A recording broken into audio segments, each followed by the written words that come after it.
Vamos começar então, Vamos galera participar? do YouTube que está aqui com a gente, né? Vocês já estão acompanhando a gente aí na casa de vocês. Estamos todos aqui reunidos para mais um estudo da classe Logos, né? Hoje é a segunda aula do curso que a gente começou, né? Nessa segunda-feira, né? A gente acabou de começar praticamente. E hoje, né? Nós temos um professor novo na classe. Eu quero apresentar o meu amigo Vitor Matos, né? O Vitor Matos, ele é seminarista pelo seminário Simonton, né? Seminário Presbiteriano Simonton. Ele é membro da Catedral Presbiteriana, né? A nossa igreja, a Igreja Presbiteriana do Rio de Janeiro. É sócio da UPH também, recém-chegado, né? A gente fala isso com muita alegria porque eu pertenço ao UPH. Ó a Beth aí com a gente. Tudo bem, minha irmã? Como é que Boa vai? noite. Seja bem-vinda, minha irmã. Amém. E, além de tudo isso, o Vitor Matos é um amigo de longa data, um amigo muito querido, que sempre está à disposição de colaborar com o reino. Ele é uma pessoa que a gente pode contar, né, sempre que a gente estiver precisando. E foi assim que ele chegou, foi com esse coração que ele chegou, que ele está chegando hoje, né, para nos abençoar com uma aula, né, na classe. Então, quero apresentar ele desse modo para a gente, né? E dizer para o Vitor, você fique à vontade no nosso meio, né? E que muitas outras ocasiões como essas possam estar unindo as nossas vidas para aprender mais do reino e trabalharmos juntos para a glória de Deus. Amém? Amém. Eu vou fazer uma oração para a gente começar, então. Pai querido, muito obrigado, Senhor, por essa noite, muito obrigado por termos a oportunidade de te buscar, Senhor, utilizando da tecnologia, Pai, dessas ferramentas que, que tanto, Pai, nos auxiliam nos tempos que a gente vive, Senhor, a permanecer, Senhor, te buscando, te amando cada vez mais. Eu venho te clamar, Senhor, por essa aula, para que o Senhor esteja abençoando desde já a vida do Vitor, para que ele possa estar ministrando aos nossos corações com o estudo que ele já preparou, Senhor. Ser com a vida dele. Muito obrigado pela vida dele, pela vida da sua esposa, por toda a sua família, Senhor, por tudo que o Senhor tem feito na vida dele. Nós clamamos, Pai, cuida e guarda a vida dele e as nossas vidas abençoa, Pai, nesse instante, no nome santo do teu Filho amado Jesus Cristo. Amém. Amém. Amém. Você está com a palavra, meu irmão? Valeu. Vamos nessa.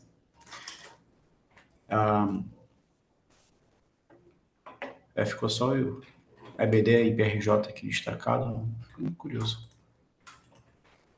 Não deu destaque para eu falando. Tá, vamos lá. Eu tô acompanhando direitinho aqui, tá? Eu tô te vendo direitinho.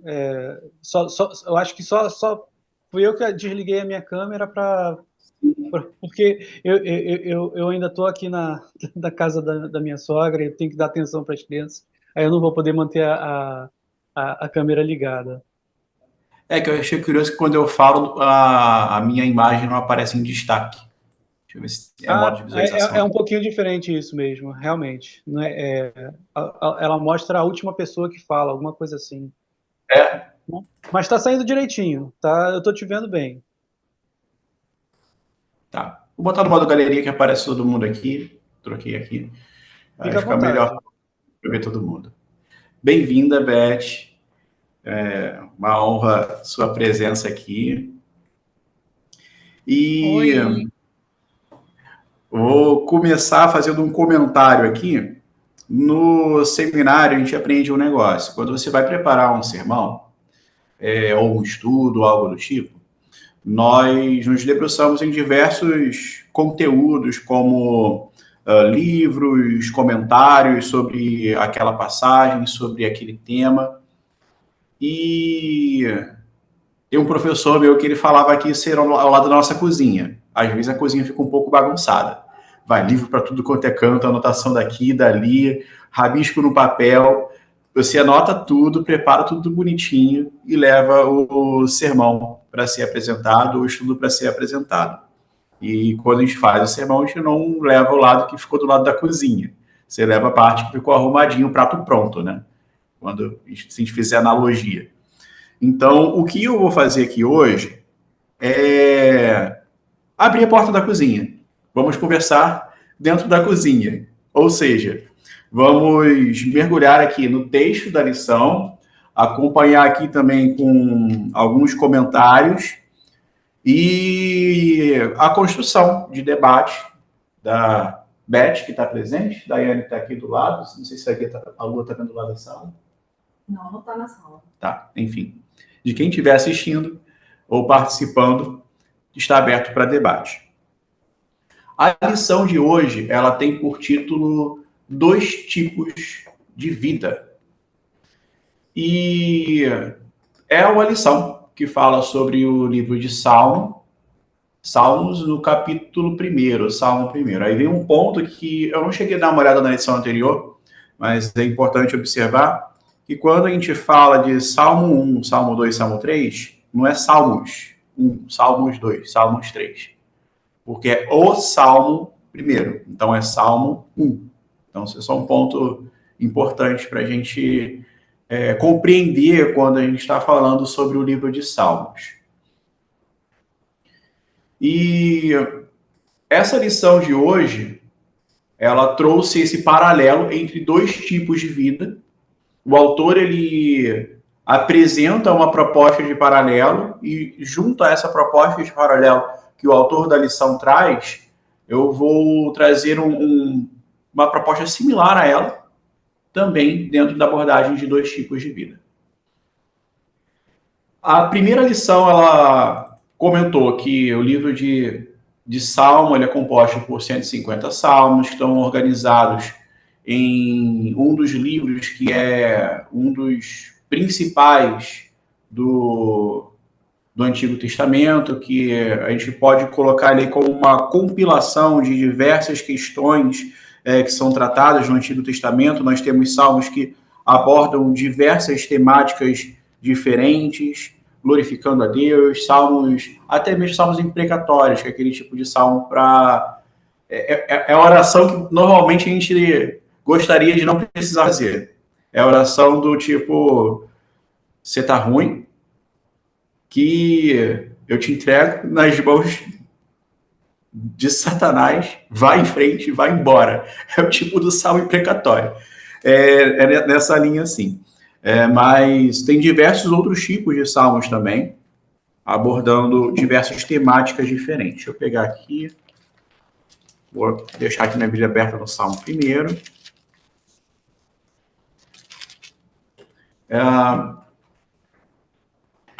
Nessa análise do livro de Salmos, o autor da lição, ele deu destaque para os 2 primeiros salmos, o Salmo 1 e o Salmo 2, como a gente comentou, é o Salmo, não é os Salmos, Salmos 1, é o Salmo 1 e o 2, ou, no caso, como são 2, é Salmos 1 e 2, mas é o Salmo 1. A introdução, na introdução, o autor ele separou esses 2 porque ele coloca eles em evidência, porque como todo livro tem uma introdução, o livro de Salmos também tem uma introdução. E esses 2 salmos, eles apontam para o que é essa introdução.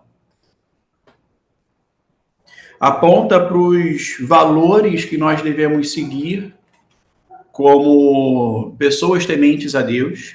Aqui, Cristo ainda era a imagem do Messias, então, no livro de Salmo não dá para a gente falar valores cristãos, porque aqui ainda é apontando para o Messias. O Messias já estava para ser revelado.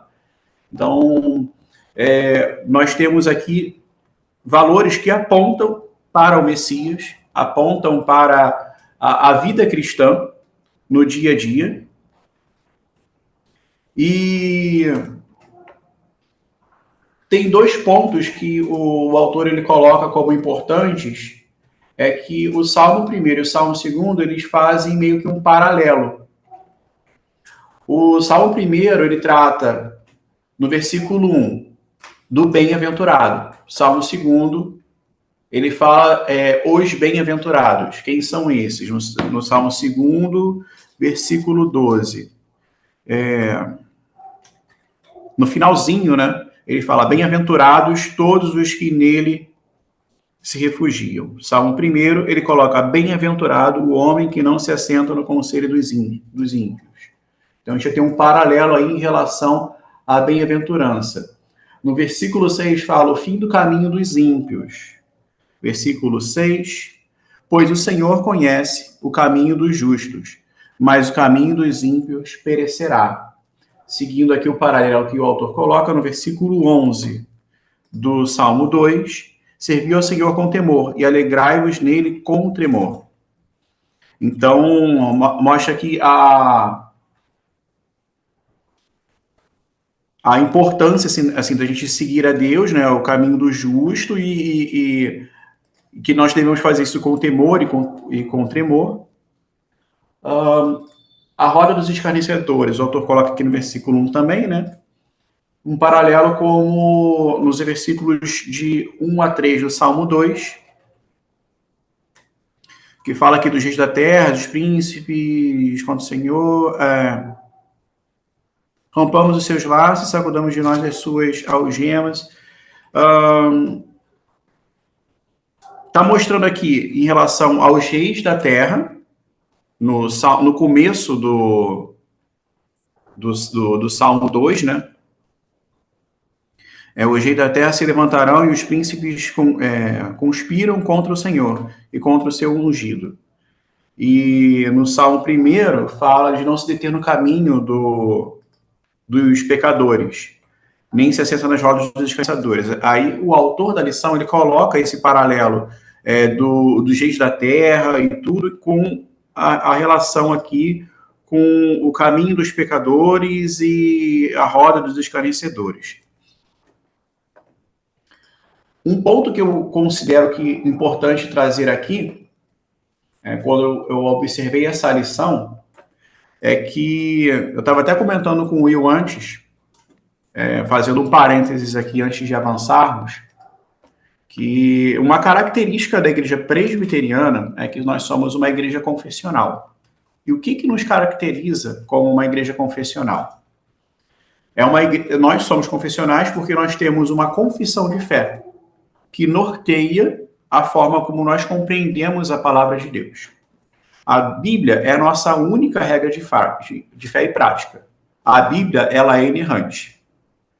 Outros textos, além da Bíblia, podem conter erros, podem conter interpretações equivocadas, e nós temos os símbolos de fé que nos dão um norte ali da forma como nós compreendemos a palavra de Deus. Falando de símbolos de fé, esse parêntese que eu fiz aqui, por que eu falei de símbolos de fé?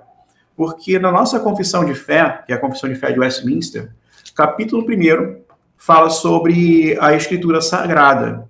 E um ponto importante, que comentei aqui, é a parte da inerrância das Escrituras. As Escrituras, elas são inerrantes. E a regra de compreender a própria palavra é por meio da própria palavra de Deus. Nós temos diversos autores, como o autor dessa lição, que nos dá uma forma de olharmos para o texto bíblico, porém a forma de compreendermos o texto bíblico é baseado na palavra. Então, esse paralelo que o autor aqui faz entre o Salmo 1 e o Salmo 2, aqui é crédito do autor, não é algo que a gente pode olhar assim, de fato tem alguns pontos que se relacionam, mas a gente tem que ter sempre um olhar crítico para o que alguém está falando, que não é o texto bíblico, certo? Tá. Seguindo aqui no que o autor comenta, ele fala do bem-aventurado. Ele fala que é muito comum a gente ver que no Salmo 1 como um contraste entre dois estilos de vida, a vida do justo e a vida do ímpio. Que se a gente parar para observar aqui, do versículo 1 até o versículo 3, fala das bem-aventuranças do homem que não anda no conselho dos ímpios, seu prazer está na lei do Senhor, tudo que ele faz será bem sucedido. E depois, do versículo 4 ao 6, na segunda metade do capítulo 1, fala em relação aos ímpios. E o autor ele coloca que é bem comum nós fazermos esse contraponto entre os justos e os ímpios. Se a gente olhar aqui na Almeida Revista Atualizada, eu acho que a epígrafe do capítulo 1 é os justos e os ímpios, inclusive, né? A epígrafe é aquele título que aparece em cima de cada capítulo da Bíblia. Aqui, um outro parênteses importante na nossa aula, as epígrafes, elas são notas normalmente nos tradutores, e os salmos, eles têm uma característica específica que, além de epígrafe, alguns salmos têm títulos. Se a gente for observar aí, Salmo 3, ele tem um título. O título é Salmo de Davi, quando fugia de Absalão, seu filho. E a epígrafe é confiança em Deus na adversidade. Conseguiu pegar isso aí, Beth? Observar isso aí no texto? Então, o título dos Salmos, que é o que está abaixo da epígrafe aqui na minha Bíblia, eu estou com a Bíblia de Genebra, esse título ele está no texto em hebraico. A epígrafe ela não faz parte do texto em hebraico. Se a gente for observar diferentes traduções da Bíblia, pegar uma NVI, uma NTLH, nós encontraremos diferentes epígrafes até em trechos diferentes da Bíblia, em outras passagens. Algumas passagens que tem uma delimitação muito mais específica, a gente vai encontrar a epígrafe exatamente igual, englobando. Aqui, no caso, no capítulo 1, tem uma única epígrafe. Segundo, tem uma só. É possível que a gente encontre algum salmo aqui que vai ter mais de uma epígrafe. Isso é bem comum encontrar nas passagens do Novo Testamento. Passagens com mais de uma epígrafe no mesmo texto. Mas só fechando esse parênteses aí. O título aqui na NTLH, na ARA, né, que é a nossa Bíblia, que a gente usa na presbiteriana, é Os Justos e os Ímpios. O autor da lição, ele coloca que há uma distinção nesse salmo, e ele não coloca exatamente como os justos e ímpios, mas ele ressalta que, fazendo uma leitura um pouco mais aprofundada, nós poderemos ver que o justo e os ímpios. Esse é um ponto que vamos dialogando com o autor da lição até o final, mas eu trago um contraponto aqui ao autor, que é no final do versículo... Aliás, no versículo 6. Pois o Senhor conhece o caminho dos justos, mas o caminho dos ímpios perecerá. O próprio Salmo, ele nos coloca aqui no versículo 6, justos no plural. Ele começa aqui trazendo no singular como o homem, né? Bem-aventurado o homem, vai seguindo, e depois ele faz o contraponto desse homem com o ímpio, e ele encerra aqui no versículo 6, colocando o homem no mesmo grupo de os justos. Não coloca como um único homem. Mas o autor da lição, ele coloca como esse personagem aqui como o bem-aventurado. De fato, o texto ele começa que é bem-aventurado o homem. Vamos seguindo aqui na lição. Vitor, o bem-aventurado é o feliz, né? A pessoa feliz, né? Sim, podemos interpretar dessa forma, de fato. É uma felicidade que, se a gente for olhar aqui, é a mesma palavra que a gente tem lá na... É bem comum a gente encontrar essa palavra na Igreja Católica, quando vai beatificar um santo ou algo do tipo, o beato, né? A palavra beato é a mesma que é usada no grego, lá em Mateus 5, que fala: bem-aventurados os homens, os pobres em espírito, porque deles é o reino dos céus. E Jesus vai ali em Mateus 5, discorrendo diversas bem-aventuranças. No grego, a palavra ali é beatos, que é a tradução grega para a palavra em hebraico que está aqui. E o termo para isso é, de fato, sim, uma pessoa bem-aventurada, uma pessoa que é justa, uma pessoa que é um exemplo a ser imitado, alguém em quem a gente se inspira. E isso é bem comum se a gente for olhar na literatura do Antigo Testamento, essa palavra é bem comum, principalmente Provérbios usa bastante, né, esse termo. Espero ter explicado. Foi? Então, é no sentido de uma pessoa na qual nós nos inspiramos. O homem é bem-aventurado, o homem que não anda no conselho dos ímpios. Bem-aventurado, beatificado é aquele que não anda nos conselhos dos ímpios. Digno de inspiração é aquele que não anda nos conselhos dos ímpios. A gente pode colocar assim também. O beatificado, na lição também coloca que é alguém que não se envolve em um sistema ou estilo de vida mal. É uma pessoa que anda no caminho reto. É uma pessoa beatificada.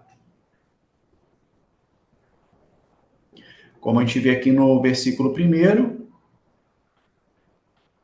E o autor, ele também traz aqui que um comentário, eu dando uma olhada em outros comentaristas, eles falam sobre essa questão, e eu vejo isso muito como um estilo literário de você trazer um incremento e formas diferentes de você falar sobre o mesmo assunto. Se a gente for ver aqui, ó, bem-aventurado o homem que não anda no conselho dos ímpios.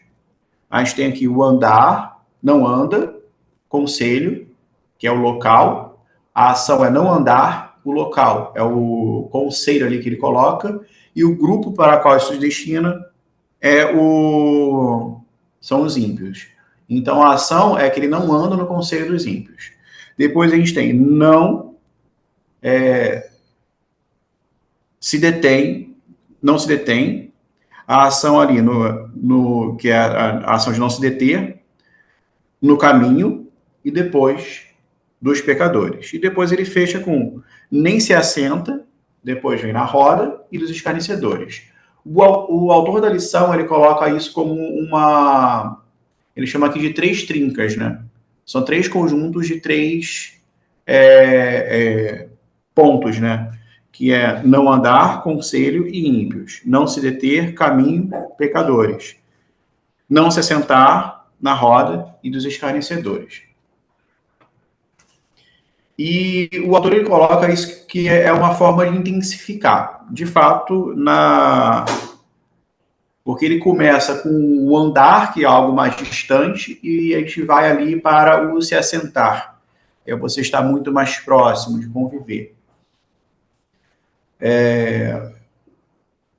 Mas olhando alguns outros comentários, eu vi que o termo... tem algumas expressões aqui que elas são similares, né? E não exatamente com esse sentido de incremento. Se não me engano, o que eu vi aqui foi o de não andar e o não se deter. São expressões similares, não incrementais.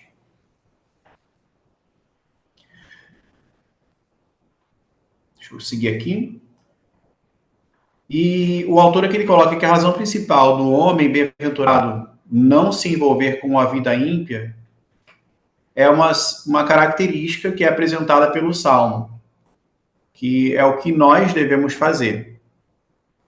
apontando para nós aqui, né, colocando nós como bem-aventurados, como o homem bem-aventurado, nós não devemos andar nos conselhos dos ímpios, nos deter no caminho dos pecadores e não nos assentarmos na roda dos escarnecedores.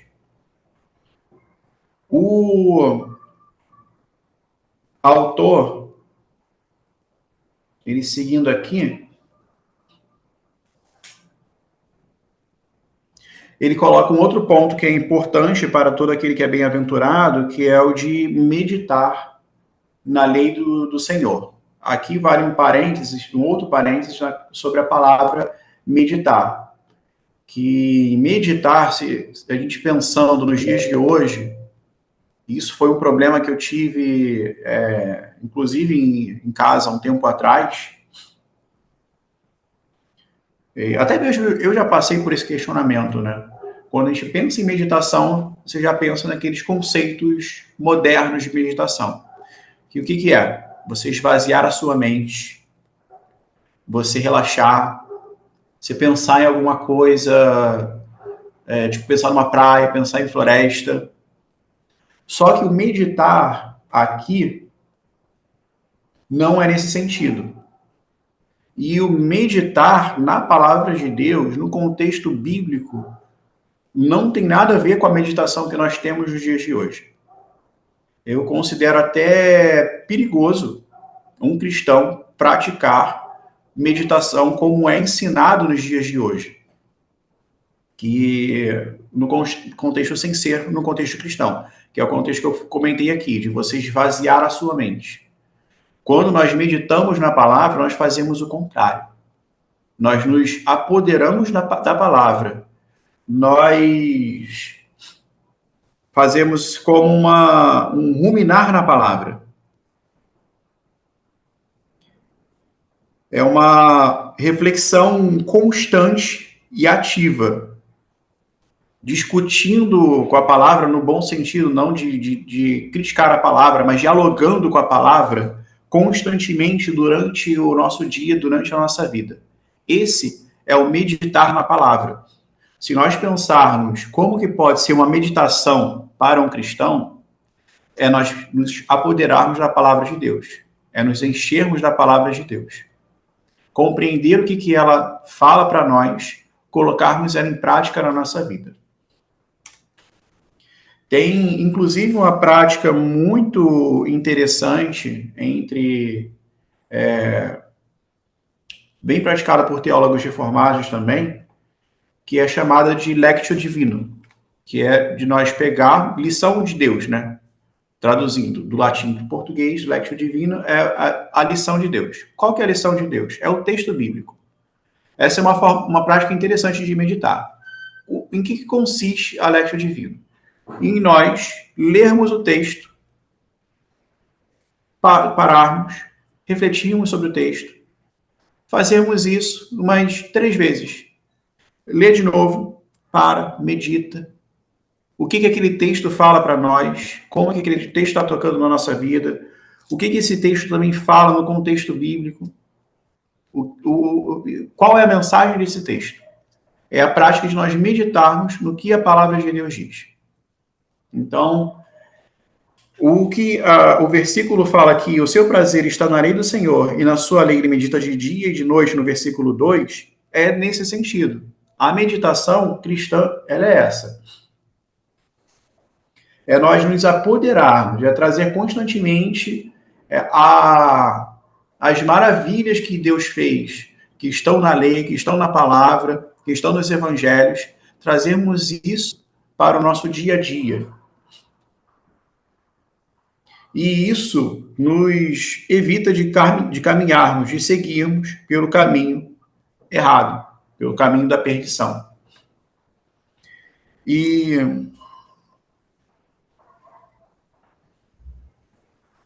o autor da lição aqui, ele termina essa primeira parte, desses 3 primeiros versículos,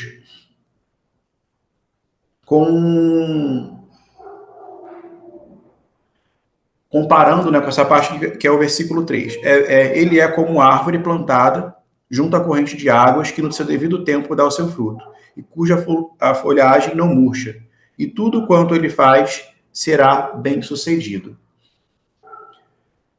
Essa é uma imagem que também é utilizada, a gente vê lá em Jeremias 17,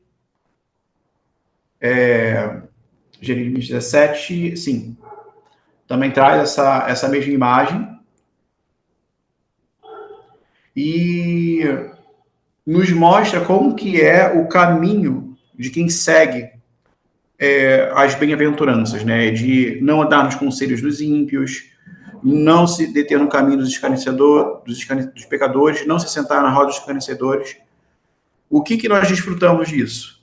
Nós desfrutamos de estar plantados em uma árvore, junto a uma corrente de águas, né? Que no seu devido tempo dá o seu fruto e cuja folhagem não murcha. E tudo quanto ele faz será bem sucedido. Quando nós seguimos os caminhos do Senhor, o que nós fazemos é bem sucedido. Às vezes a gente para pensar, poxa, mas eu tô caminhando, minha vida está tão difícil, estou tendo tantos problemas na vida, e isso é o ser bem sucedido? É porque a nossa compreensão de mundo e de tempo não é ampla o suficiente para entendermos quais são os propósitos de Deus com a nossa vida, na nossa vida. Às vezes é algo muito maior do que o que nós estamos vivendo. Tem um músico brasileiro chamado Estênio Márcio, que ele tem uma música chamada O Tapeceiro. Não sei se você conhece, Beth. Depois dá uma procurada, é uma música maravilhosa. Nessa música, O Tapeceiro, ele fala que nós somos como uma obra de tapeçaria, que é tecida com diversas cores alegres e vivas, e quando a gente olha para um ponto, a gente não sabe qual é o fim, qual é o começo, mas Deus, como o tapeceiro, ele sabe qual é o fim, qual é o começo, e aquele pontinho ali que a gente às vezes não compreende, que é a nossa vida em toda aquela obra, a gente tem mínima noção do que aquele ponto é, mas quando a gente olha o todo, a gente compreende a dimensão da beleza da obra. Então, às vezes, nós passamos por dificuldades na vida que nós não compreendemos o porquê disso. Mas, quando estamos firmes no Senhor, desfrutando da palavra de Deus, meditando na palavra de Deus dia e de noite, nós podemos ver que, até mesmo nas dificuldades que nós passamos, nós estamos sendo bem-aventurados e bem-sucedidos. O texto, ele segue aqui com a parte dos ímpios. Deixa eu ver aqui meu tempo. Tá, ok. Ele tem, nessa segunda parte do versículo 4 ao 6, ele apresenta uma imagem que é o oposto do bem-aventurado.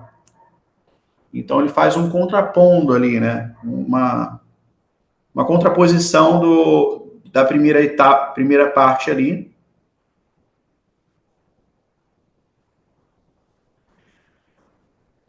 E se o bem-aventurado é como uma árvore que está plantada, firme, sendo nutrida a uma corrente de águas, a gente olha aqui já no começo que o ímpio, ele é como uma palha, que o vento sopra, ele é seco. O vento sopra, o que acontece com a palha? Vai embora, se dispersa. E essa é a imagem que o salmista começa trazendo em relação ao ímpio. Uma segunda parte é que, por isso, os perversos não prevalecerão no juízo, nem os pecadores na congregação dos justos. A gente pode até pegar aqui uma comparação, não prevalecerão no juízo, aqui certamente apontando para o juízo final, e nem os pecadores na congregação dos justos. Tem uma passagem bem interessante que em Mateus, que Jesus ele começa a falar em parábolas, ele fala que fala em parábolas para cumprir o que foi profetizado, E uma das palavras que Jesus traz é a do joio e do trigo, que o semeador ele semeou o trigo e durante a noite veio o perverso ali e botou o joio no meio do trigo. Aí os servos chegaram ali, poxa, tem joio no meio do trigo. Vamos arrancar esse joio para deixar a nossa plantação limpa? E o dono daquela plantação fala, não, vamos deixar que é importante que eles cresçam e no seu devido tempo vai ter a separação ali. E aqui nessa segunda parte do versículo 5, a gente vê um pouco disso, né? Que ele, nem os pecadores na congregação dos justos. Há pecadores na congregação dos justos, mas o Salmo ele diz que eles não prevalecerão no dia do juízo, que é o que está no versículo 5. A gente fazendo uma comparação aqui, levando lá para o que Jesus fala, é como o joio e o trigo. Os perversos, eles não prevalecem no meio da congregação dos justos, ali no dia do juízo. Isso não é o ponto que não está aqui na lição, tá? Isso é uma consideração da minha parte. Na lição, aqui na parte 4, a lição fala sobre quem é o bem-aventurado e como podemos ser como esse bem-aventurado é. A lição, ela coloca que o bem-aventurado, ele não faz parte da roda dos escarnecedores, como a gente vê ali, que ele não anda nos conselhos dos ímpios, não se detém no caminho dos pecadores, nem se assenta na roda dos escarnecedores. E a lição, ela questiona quem é esse bem-aventurado. Primeiro, ele ressalta a boa conduta desse bem-aventurado, que é uma pessoa íntegra, como a gente viu ali, Beth, do comentário que você fez, o que é ser bem-aventurado, né? Que eu comentei que é o beatos, né? No grego. A lição, ela aponta que esse bem-aventurado, ele aponta para Cristo. Que ele é aquele que não anda no conselho dos ímpios, que não andou no conselho dos ímpios, a gente pode colocar assim. Ele não se deteve no caminho dos pecadores, e ele nem se assentou nas rodas dos escarnecedores. Ele foi 100% justo, 100% perfeito. É em quem nós nos inspiramos. É de quem nós tiramos o nosso prazer. Antes, o prazer de Cristo foi meditar na palavra de Deus, ele ensinou para todos ali em seu tempo, né? E ele nos ensina mediante a palavra. E olhando para esse salmo, a gente vê que ele também aponta para Cristo, de uma certa maneira. O bem-aventurado, ele é aqui o personagem principal desse salmo, porque a gente vê que esse salmo ele faz o contraponto entre o justo e os ímpios. Então, tem uma figura central, que é a pessoa que é bem-aventurada. E meditando nessa palavra, nós somos chamados também a viver como esse bem-aventurado vive. Fazendo esse contraponto que o autor da lição faz, levando lá para Cristo, nós também precisamos viver como Cristo nos aponta que nós devemos viver. Entregando nossa vida por amor ao próximo. E isso eu vejo assim que é uma parte central aqui desse salmo e também do livro de Salmo, né? Que ele sempre, de uma forma ou de outra, ele está apontando para Cristo e de toda a palavra que ela também aponta para Cristo. E nós precisamos sempre fazer o que a palavra de Deus nos ensina. Não andar nos conselhos dos ímpios, não nos deter no caminho dos pecadores, não nos assentar nos olhos dos escarnecedores, meditar na palavra de Deus, estarmos junto a Cristo, bebendo da palavra de Deus, e jamais seguirmos como os ímpios, que são como palha, que não estão plantados na palavra de Deus, que no dia do juízo eles não prevalecerão. Mas o Senhor, ele conhece o caminho dos justos. O Senhor conhece o nosso caminho, não pelos nossos méritos, porque nós não somos justos pelo que nós fazemos, mas somos justos pelos méritos de Cristo, que ele é o justo. Então, que essa palavra, ela venha a tocar a nossa vida, no sentido de buscarmos viver como devemos ser, como cristãos de fato, apontando para Cristo. E evitarmos, fugirmos de todas as formas possíveis de seguirmos como o caminho dos ímpios. Assim que essa lição encerra, né, com essa conclusão de que nós devemos viver como Cristo viveu, de forma justa, de forma reta e de forma íntegra. Amém. E, dito isso, comentários, perguntas. Beth, mais alguma consideração? Foi bem esclarecido, muito bem esclarecido. Aí abriu um leque também na minha mente, né?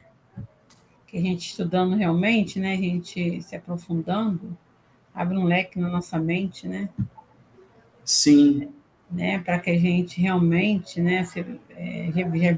Já li esse salmo, mas sair daqui hoje com a mente aberta, né?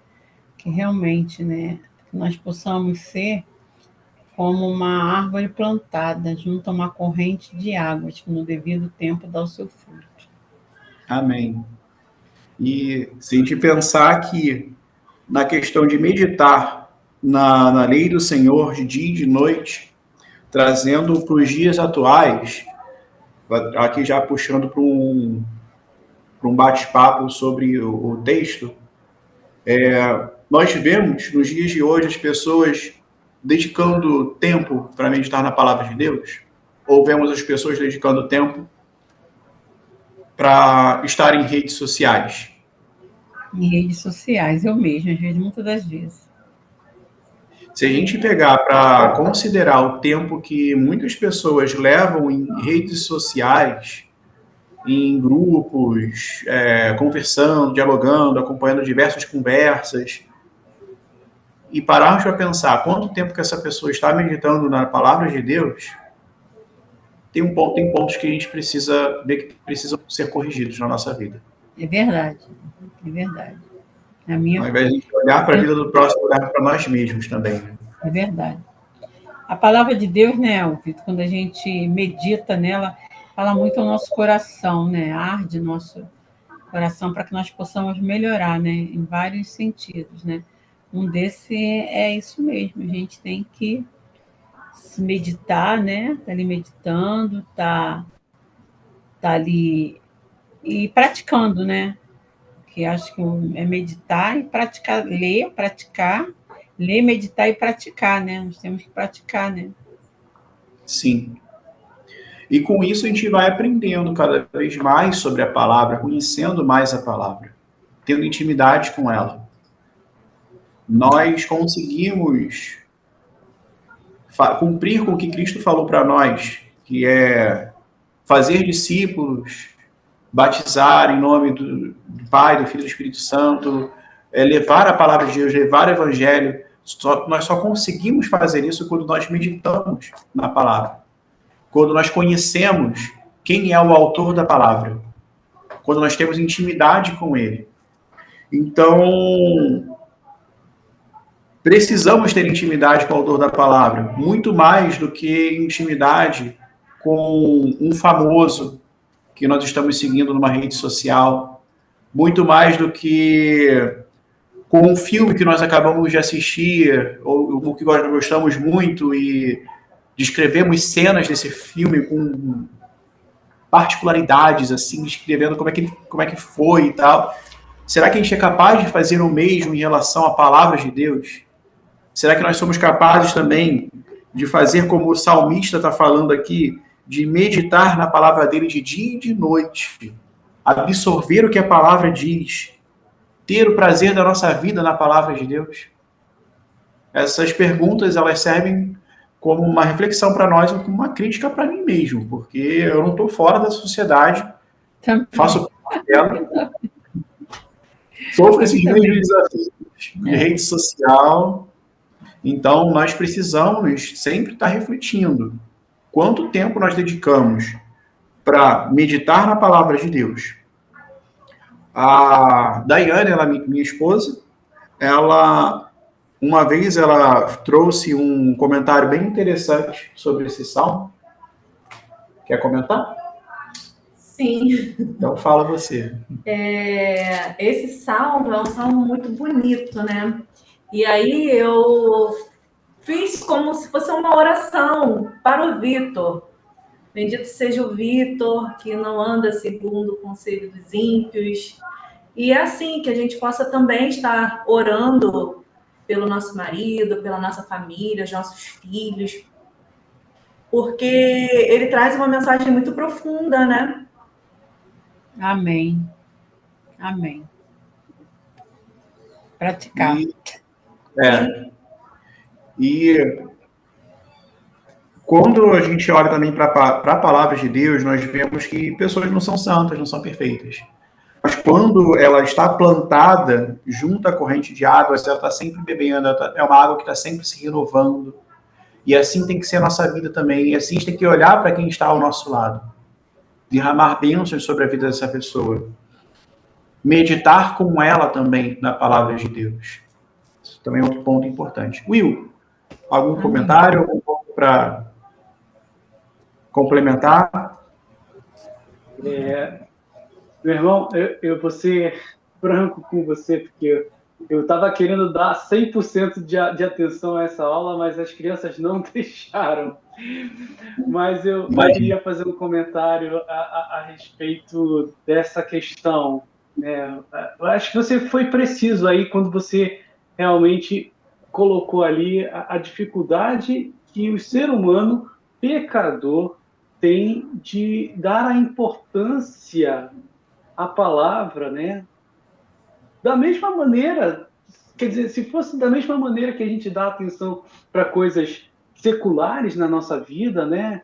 Trabalho, filme, você mencionou aí filme, né? Tem quantas pessoas... Eu me vi muito, né? Porque eu gosto muito de assistir filme, e quantas vezes eu já demonstrei para outras pessoas, quando eu estou falando a respeito desse filme, parece que um prazer maior em falar sobre o filme do que falar sobre as coisas de Deus, né?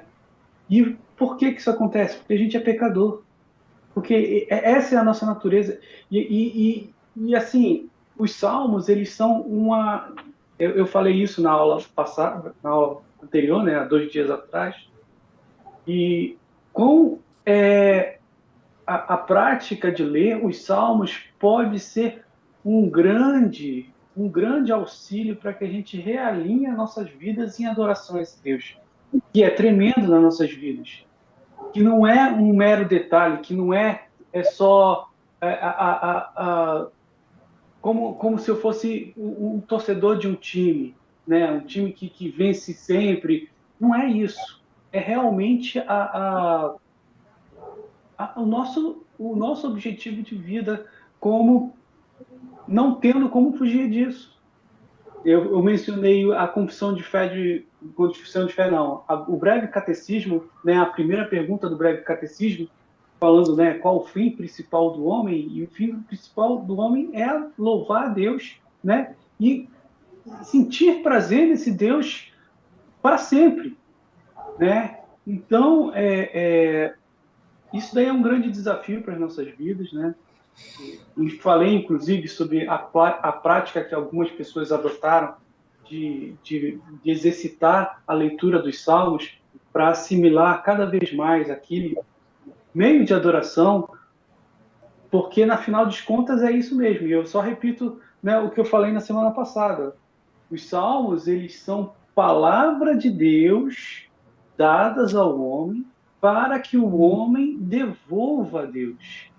Deus, em outras palavras, ele está ensinando o ser humano a orar, né? Quantas vezes a gente não fica com aquela dificuldade? Poxa, como é que eu vou orar? Né? As pessoas que são novas na igreja, como é que elas vão se relacionar com essa dinâmica? O livro dos Salmos é um grande auxílio nesse aspecto, né? Então, achei muito interessante isso. O fato da meditação bíblica ser o extremo. Também gostei dessa observação que você fez, Vitor. A meditação bíblica, ela é totalmente diferente do que as outras pessoas pensam a respeito de meditação, né? Não é um esvaziar da mente. É, pelo contrário, é um se preencher com a palavra, né? Preencher com os salmos, que é a proposta também dessa lição. Então, é isso aí, meu. Esse comentário só que eu tinha para falar, tá? E vou revisitar a aula por causa dessa questão, por não ter dado 100% de atenção. Esse ponto que você trouxe é bem legal, né? Se a gente for olhar para esse salmo primeiro, dá para construirmos uma oração em cima dele. Tranquilamente. Pedindo a Deus para que Ele nos dê força para não nos seguirmos, não darmos atenção, não darmos ouvidos para pessoas que não são cristãs, pessoas que não edificam a nossa vida, pessoas que não estão somando a nós, para Deus nos livrar da companhia dessas pessoas, para Deus colocar pessoas no nosso caminho que sejam íntegras, que nos inspirem, com quem a gente consiga ter uma conversa, que terminou a conversa, puxa, me senti edificado. Com quantas pessoas a gente conversa por aí, terminou a conversa, caramba, não me somou nada, perdi meu tempo, estou vazio. É uma conversa com uma pessoa cristã, então que Deus nos livre desse tipo de conversa. Que nós também, ao meditar, outro ponto que tu comentou, Will, em relação a filme, a gente não tem vergonha de falar de um filme. Mas às vezes nós temos vergonha de falar da lei do Senhor. Nós meditamos na palavra, mas às vezes temos vergonha de falar sobre ela. Que Deus também nos dê força a não termos vergonha de falar da palavra de Deus, para quem quer que seja. A gente vê pessoas não cristãs, colocam até em músicas, cantos para orixás e tudo mais, você vê tocando na rua, em bares, em tudo quanto é lugar, falando abertamente. Nós também devemos falar abertamente da palavra de Deus. Que Deus nos dê força para isso, para que nós estejamos sempre plantados na palavra de Deus, desfrutando dessa corrente de águas que nos dá vida, que nos transforma, que nos renova. Está vendo como o Salmo ele também pode ser uma oração para nós? Olhar para o Salmo e a gente vai orando em cima dele. A oração é isso também, né, Will? É a gente trazer à memória o que nos dá esperança. É até um versículo, né? A gente trazendo à memória a tudo o que nos dá esperança, que o que nos dá esperança é a palavra de Deus. Isso é orar.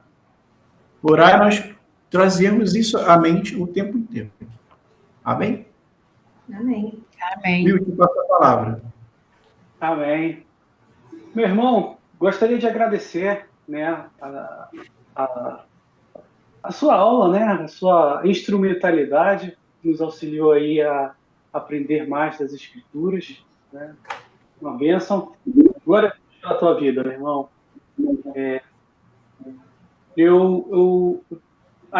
Enquanto você estava falando as palavras finais, eu fui ver se no YouTube, né, alguém tinha feito algum comentário, né? O Hamilton estava participando, né, do YouTube, o nosso professor também, né, da classe, e aí ele mencionou, né, que de fato aquela música que você falou do Stênio Márcios é belíssima, né? Então ele fez esse comentário, né? É a música do Tapeceiro, então, gente. Tapeceiro, né?